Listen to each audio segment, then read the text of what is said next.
बेटी की विदाई। कहानी एक ऐसी बेटी की विदाई की है जिसके मायके से जाने का मकसद कुछ और ही था। क्या है माँ, कितनी सिंपल शादी की है मेरी। मैंने क्या क्या नहीं सोचा था। अरे बेटा, कैसे तेरी शादी धूमधाम से करती। तुझे कहा तो था कि 1 साल रुक जा, थोड़ा पैसे का इंतजाम हो जाता तो अच्छे से कर देती शादी। अभी अभी तो तेरे पिता का देहांत हुआ है। दुनिया तो बातें बना रही है कि पिता की मौत को 6 महीने नहीं हुए और बेटी को लव मैरिज करने की पड़ी है। बोलने तो जो बोलते हैं बोले, मैं किसी से नहीं डरती। अरे पर बेटा, बात तो सही है ना, कुछ दिन तो रुक जाती। वाह, क्यों रुक जाती? और मयंक को कोई और लड़की पसंद आ जाती तो क्या करते माँ, बोल। अरे पर बेटा, ऐसे डर कर क्यों रहना। अगर वो तेरे लिए 1 साल नहीं रुक सकता था तो शादी करके तो तूने बहुत बड़ी गलती की है। उफ़ो, अब बस माँ, लेक्चर कम दो ना। पापा की तबीयत काफी वक्त से खराब थी, सभी जानते थे कि उन्हें जाना है। फिर मयंक और मेरी शादी की उम्र भी तो हो रही थी। माँ क्या बोलती, बेटी से बहस करके अपना मूड खराब नहीं करना चाहती थी। मेघा के पिता का 6 महीने पहले ही देहांत हो गया था। पिता से बहुत ज्यादा प्यार करने वाले मेघा के भाई को कुछ होश ही नहीं रहता। बेटा आकाश, कब तक ऐसे पापा को याद करता रहेगा। जिंदगी में आगे बढ़ना है बेटा। हाँ, जैसे तुम और मेघा बढ़ गए। आप लोगों को तो जरा भी शर्म नहीं आई। पापा को गए अभी 1 साल भी नहीं हुआ, आप लोगों ने घर पर मंडप सजा दिया। माँ को पता था कि आकाश इस बात को 10 बार बोलता है। वो उसे समझाती भी तो क्या। बेटा, मेघा को लड़का पसंद था, फिर पापा भी तो मेघा की शादी को लेकर चिंता किया करते थे ना। और देख, मयंक है भी कितना अच्छा लड़का। दहेज में 1 पैसा नहीं लिया और शादी भी कितनी सिंपल थी। बेटा आकाश माँ के इस बर्ताव से दुखी हो जाता है। वो वहां से चला जाता है।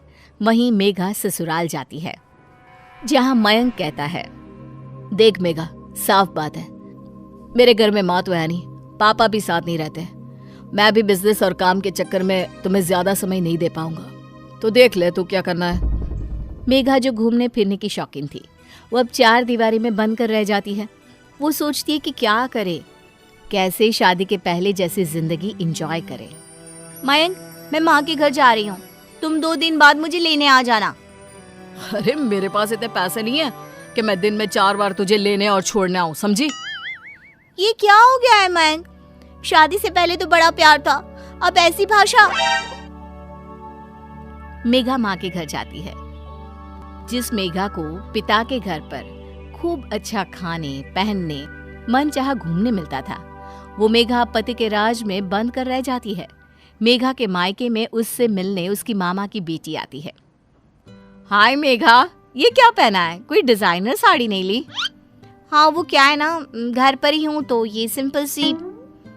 ये वही मेघा है जो सोने के लिए भी महंगे महंगे पजामे पहना करती थी। क्या हो गया मेघा, पति के पास पैसे की कमी है क्या? अब क्या था, मेघा को खुद पर गुस्सा आने लगता है। तभी मामी बोल पड़ती है, मेघा, वैसे बड़े शहर की लड़की थी तू, क्या जरूरत आन पड़ी ऐसे छोटे से शहर में शादी कर ली। वहाँ ना अच्छा पहनावा है ना अच्छा खान पान। हाँ, वो क्या है ना, मयंक का बिजनेस वही है तो इसलिए। हाँ वो तो ठीक है, लेकिन कहीं घूम तो आया कर। अब मेघा क्या कहती कि मयंक के पास पैसे नहीं है, कहाँ तो इतना घूमने फिरने की शौकीन मेघा। अब क्या करे सबके जाने के बाद। माँ, मुझसे बहुत बड़ी गलती हो गई मयंक से शादी करके। मैंने तो पापा का जाना भी नहीं देखा। मयंक जो पैसा दिखाया करता था वो पैसा उसके पास है ही नहीं। ऊपर से छोटा शहर, शुरू होते ही खत्म हो जाता है। ना कोई मॉडर्न कपड़ा पहनो, ना कहीं घूमने जाओ। माँ, मेरी जिंदगी तो किसी बूढ़ी औरत जैसी हो गई है। देख बहन, अब यहाँ तो कुछ है नहीं। पापा के जाने के बाद तुरंत तेरी शादी के कारण सब लोग हमसे नाराज हैं।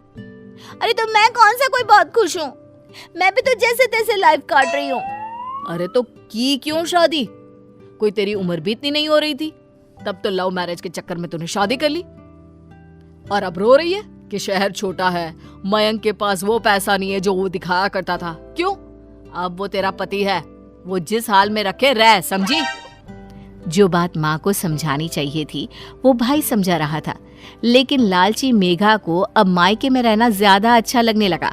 कारण आराम और महंगी शौक। बेटा, बहन का फोन आया था। वो बोल रहा था कि खाना नहीं खा पा रहा है ढंग से, तो मेघा को भेज दे। भगा रही हो? साफ साफ बोल दो कि ससुराल चली जाओ। क्यों, नहीं रखा जा रहा है क्या बेटी को? अरे कैसी बात कर रही है मेघा, तू तो मेरी औलाद है, क्यों नहीं रखूंगी तुझे भला? तेरा ही तो घर है ये। लेकिन वाह, जब मेरा घर है तो रहने देना। वैसे भी कौन सी पापा की नाक रही है कि बेटी शादी के बाद मायके में आ पड़े तो कट जाएगी। तभी भाई आता है। देख मेघा, बहुत हो गया तेरा। जिंदगी कोई खेल नहीं है जो तू जैसी मर्जी वैसे करे। किसी के घर की बहू बनकर गई है तो वहाँ की भी निभानी है ना। बकवास मत करो, घर पापा का है और मेरा भी हक है। मैं कल ही वकील बुलाकर बात करती हूँ। माँ के तो पैरों तले जमीन ही हिल जाती है कि ये क्या बोल रही है। वो बेहोश होने ही वाली होती है कि बेटा उन्हें थाम लेता है। माँ क्या हो गया? प्लीज परेशान ना हो माँ। अरे बेटा, समझ में नहीं आ रहा इस लड़की की परवरिश में मैंने कौन सी कमी छोड़ी। ये जैसा कहती गई मैं करती रही। तो मैंने कौन सी गैर कानूनी बात कर दी है? जो है वही तो कहा। क्यों? अरे बेटा, ये तेरे पापा की आखिरी निशानी है। इस घर को उन्होंने बहुत ही जतन से बनवाया था। मैं इस घर के टुकड़े नहीं होने देना चाहती हूँ। नहीं होगा माँ। ठीक है, तू वकील को लेकर आना चाहती है ना? ठीक है, लेकर आ। लेकिन एक बात ध्यान रखना, पापा पर लाखों का कर्जा था जो मैं चुका रहा हूँ, उसका आधा कर्जा तू चुकाएगी। तभी वहां मयंक आ जाता है। मेघा, मैं दूसरी शादी कर रहा हूँ। आए दिन तुम मायके में पड़ी रहती हो। मेरे घर को तुम्हारी जरूरत है, लेकिन नहीं, तुम्हें तो अपने घर और परिवार से ज्यादा जरूरी बड़ा शहर पसंद है। वैसे तुमको ना ये बात शादी से पहले सोचनी चाहिए थी, लेकिन कोई ना। मेघा को समझ में नहीं आता कि ये क्या हो गया। कहाँ तो उसने एक ऐश की जिंदगी सोची थी, लेकिन हाय रे, ये क्या हो गया। नहीं नहीं, प्लीज आप लोग ऐसी बात ना करो। मैं कहाँ से पापा का कर्जा भरूंगी। मयंक, तुम दूसरी शादी क्यों कर रहे हो? मैं घर चलती हूँ, मुझे माफ कर दो। माँ, मेरी विदाई कर दो।